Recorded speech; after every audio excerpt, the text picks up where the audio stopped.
मैं सुधीर स्वागत करता हूं आप सभी का आपके अपने चैनल स्कोर मैक्स पर। और आज के सेशन में मैं आपके साथ डिस्कस करूंगा dimensions of competitive strategy. So start करते हैं अपना आज का सेशन।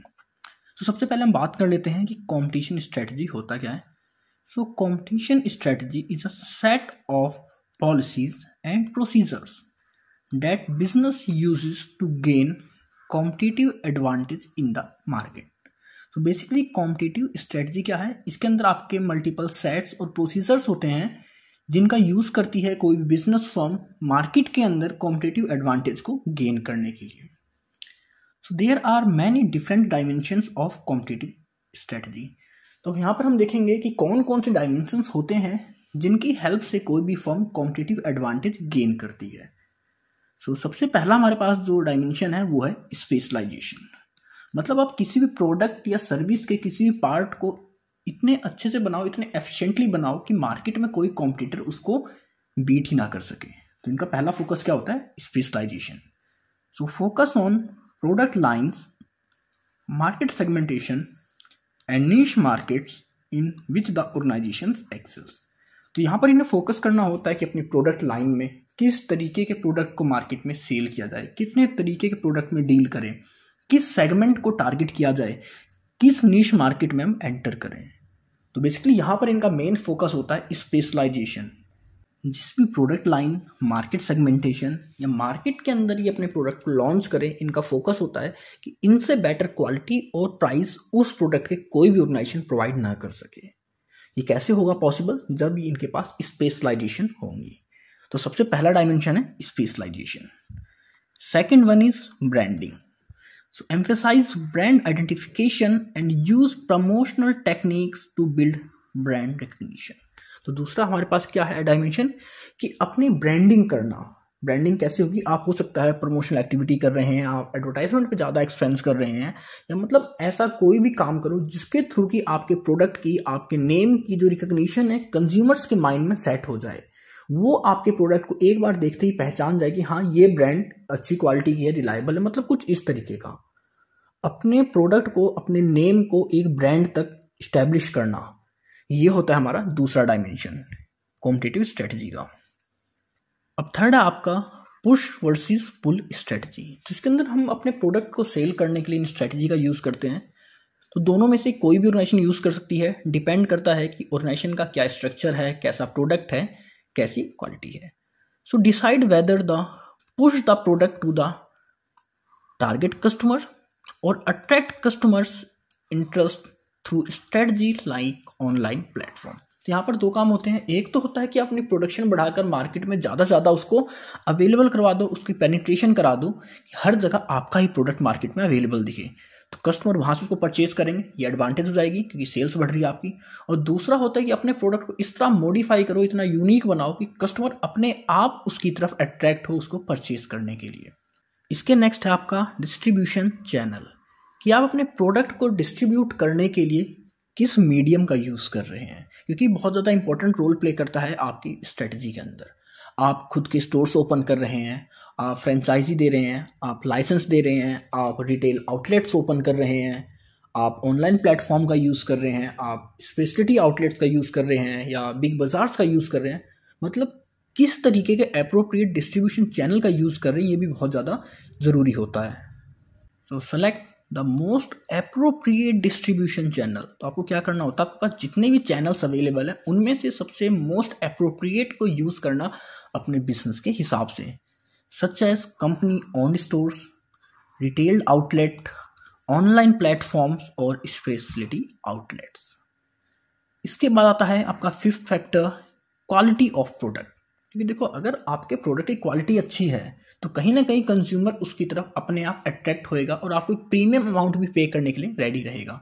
तो इंश्योर करना होता है कि जो प्रोडक्ट क्वालिटी हो, ensure product quality through raw material selection, specification, features and manufacturing process. ये सारी क्वालिटी कैसी हो, एक A1 क्वालिटी हो, एफिशिएंटली और इफेक्टिवली यहाँ पर काम किया जाए। कि जब आपके प्रोडक्ट के फीचर अच्छे होंगे, उसकी स्पेशलाइजेशन अच्छे होंगे, स्पेसिफिकेशंस अच्छे होंगे, आपने अच्छी क्वालिटी के रॉ मटेरियल का यूज़ करा है, आपकी जो मैन्युफैक्चरिंग प्रोसेस थी वो भी काफ़ी अच्छी थी, तो उस कंडीशन में आपका जो प्रोडक्ट फाइनल आउटपुट आएगा वो भी एक बेटर क्वालिटी का ही आएगा। So next one is technological leadership. आपको अपनी इंडस्ट्री में, अपने सेक्टर में ज़्यादा से ज़्यादा टेक्नोलॉजी को अडॉप्ट करना है कि आपसे बेटर टेक्नोलॉजी किसी के पास ना हो, क्योंकि जैसी आपकी टेक्नोलॉजी होगी उसी तरह आपके प्रोडक्ट, आपकी सर्विसेज की क्वालिटी और उनका स्पेसिफिकेशन भी होगा। So seek leadership in technology to stay ahead of competitors and avoiding imitating products. तो आपको ज़्यादा से ज़्यादा टेक्नोलॉजी का यूज़ करना है। टेक्निकल सेक्टर में आपको लीडरशिप लेके आनी होगी अपने कॉम्पिटिटर्स के साथ, जिसके थ्रू कि आपके प्रोडक्ट को कोई दूसरा क्रिएट ना कर सके और कॉम्पिटिटर्स आपको कभी भी कम्पीट ना कर पाए। तो बेसिकली यहाँ पर मेन रोल होता है कि आपको ज़्यादा से ज़्यादा टेक्नोलॉजी को अडॉप्ट करना होता है। नेक्स्ट है vertical integration to decide the extent to which the organisations integrate forward and backward in the supply chain. मतलब आपको अपनी सप्लाई चेन के फॉरवर्ड और बैकवर्ड सभी पार्ट को खुद ही आपस में अच्छे से इंटीग्रेट करना होता है। आपकी खुद की ऑनरशिप होनी चाहिए। लाइक जैसे अगर मैं बात करता हूं, मेरा रॉ मटेरियल, मेरा प्रोडक्शन, मैं सेल्स की बात करता हूं, मैं एडवर्टाइजिंग की, मतलब ये सारे के सारे काम मुझे ऊपर से नीचे तक खुद ही करने होंगे। खुद की मेरी ऑनरशिप हो, मेरा डायरेक्ट कंट्रोल है इनके ऊपर। तो जब इनके ऊपर मेरा, इन सभी प्रोसेस के ऊपर जो सीक्वेंस में आती है ऊपर से नीचे हम देखते हैं, अगर इनके सभी के पास मेरा डायरेक्ट इंटीग्रेशन होगा, ये सारी एक दूसरे से जुड़ी रहेंगी, इनका कोऑर्डिनेशन अच्छा रहेगा, तो उस कंडीशन में जो मेरी प्रोडक्ट की क्वालिटी है, जो मेरा टाइम गैप होता है वो कम होएगा और मेरी क्वालिटी भी इंप्रूव होएगी। So next one is cost position. तो यहाँ पर हम बात करते हैं कि अपने प्रोडक्ट की कॉस्टिंग जो होती है उसको रिड्यूस कर सकें, जिसके थ्रू कि कहीं ना कहीं एक कॉम्पिटिटिव एडवांटेज का हमें बेनिफिट मिल जाता है मार्केट में। क्योंकि अगर आपकी कॉस्टिंग कम हो रही है तो आप अपने प्रॉफिट की, जो प्रोडक्ट की सेल्स वैल्यू है उसको कम कर सकते हैं। बट अगर आपकी प्रोडक्शन कॉस्ट बढ़ रही है तो वो कहीं ना कहीं आपके प्राइस को इंक्रीज करेगी और आपके रिवेन्यू को भी डिक्रीज करेगी। So optimise cost to gain a competitive advantage. Next one is service. So provide ancillary service such as in-house service network, credit options and after sales services। जब आप किसी प्रोडक्ट को सेल करते हैं तो उसके साथ ही साथ आपको उसकी जो सपोर्टिव सर्विसेज होती हैं, एंसिलरी सर्विसेज होती हैं, वो भी प्रोवाइड करिए। ये कहीं ना कहीं आपके लिए एक पॉजिटिव एडवांटेज क्रिएट करेंगी कॉम्पिटिटिव एडवांटेज में। लाइक कि आपको उन सभी को in house service network provide करना पड़ेगा, उनको क्रेडिट फैसिलिटी प्रोवाइड करो या सेल्स आफ्टर सर्विस प्रोवाइड करो, मतलब कि सेल्स के बाद आप उनको अच्छी सर्विस प्रोवाइड करिए। तो ये सारी सर्विसेज को आप प्रोवाइड कर एक कॉम्पिटिटिव एडवांटेज गेन कर सकते हैं। Next one is pricing policy. So determine the organisations pricing position in the market which can be a critical strategic variable. और हमें ये देखना होता है कि मार्केट की पोजीशन क्या है, मार्केट के अंदर हमारा क्या शेयर है, क्या एक्विजिशन है, उसके हिसाब से हम अपनी प्राइसिंग पॉलिसी को स्टैब्लिश कर सकते हैं। अब यहाँ पर अगर मेरे को किसी नई मार्केट में एंटर होना है तो वहाँ पर मैं क्या करूँगा, ज़ीरो प्रॉफिट पॉलिसी को अडॉप्ट कर सकता हूँ कि जितनी मेरी प्रोडक्शन होगी उस प्रोडक्ट को उतने में ही सेल करूँ कुछ टाइम तक, जिसके थ्रू कि मैं ज़्यादा से ज़्यादा ऑडियंस को रिटेन कर सकूँ। अगर मेरी मार्केट में क्या कह सकते हैं, मेरा जो प्रोडक्ट है वो मैच्योरिटी स्टेज पर है, तो वहाँ पर क्या करूँगा, मैं हाईएस्ट प्रॉफिट अपने शेयर का रखूँगा, हाईएस्ट प्रॉफिट पर उसको सेल करूँगा, क्योंकि मुझे पता है मेरा प्रोडक्ट सेल हो रहा है मार्केट में, तो मैं उसे करूँगा। और अगर मेरा प्रोडक्ट डिक्लाइन स्टेज पे है तो वहाँ पर मैं कह सकता हूँ मेरी प्रोडक्ट कॉस्ट प्लस में मार्जिनल प्रॉफिट। मतलब में हमें देखना होता है कि हमारा प्रोडक्ट, हमारा ऑर्गेनाइजेशन मार्केट में क्या पोजीशन होल्ड कर रहा है, उसके हिसाब से हम अपनी प्राइसिंग पॉलिसी को डिटरमाइन करते हैं। Next one is leverage. So access the financial and operating leverage of the organizations to understand its financial risk।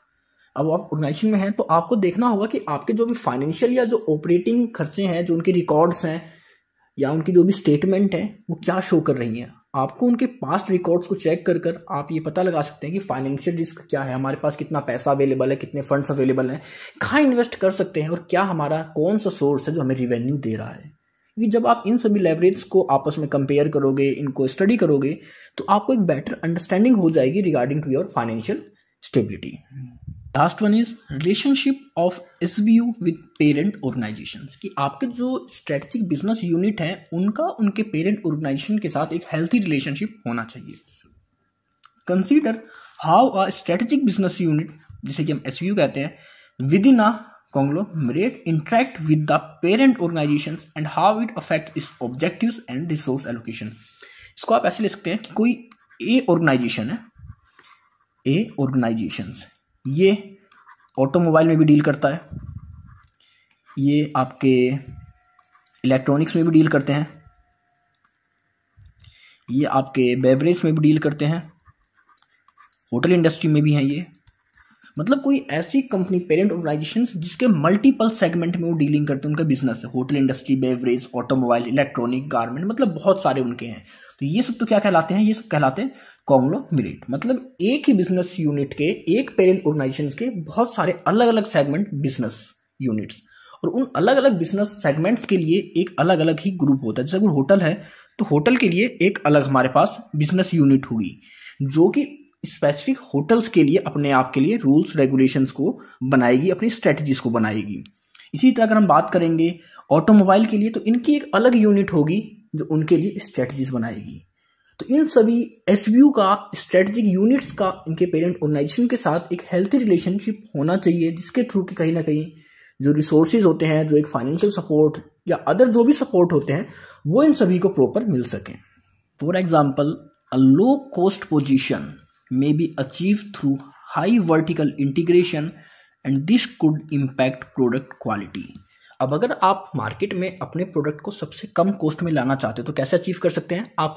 High vertical integration से, मतलब सारे प्रोसेस आप खुद ही कर रहे हैं। आप रॉ मटेरियल प्रोक्योर खुद कर रहे हैं, आप प्रोडक्शन कर रहे हैं, मैन्युफैक्चरिंग कर रहे हैं, वेयर हाउसिंग आपके हैं, ट्रांसपोर्ट आपका है और सेल्स भी आपकी है। तो कहीं ना कहीं आप A to Z प्रोसेस को खुद ही इंटीग्रेट कर रहे हैं।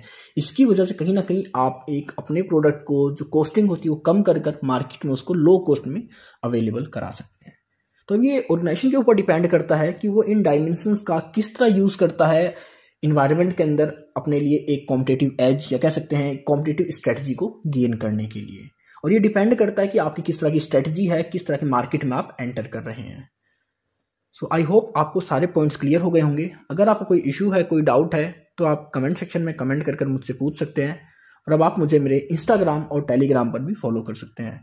तो मिलते हैं जल्दी ऐसी और वीडियोस और टॉपिक्स के साथ। So stay tune, stay connected with score max.